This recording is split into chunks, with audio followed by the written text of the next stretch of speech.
Hey, man, we got an EZGO here, RXV, 48 volts.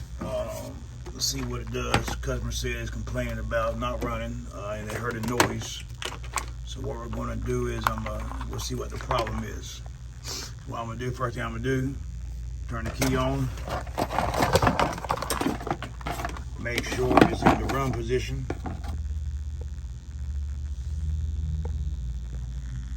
So it's in the run position. Turn the key on. Let's see what it does.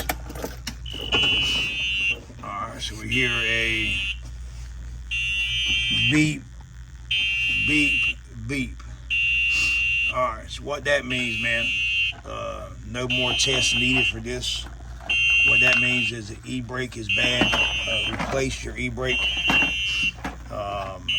No more to it. Don't start checking voltage. Don't start doing nothing else, man. Replace your brake. Save yourself the headache and go with it. All right, but stay tuned, man.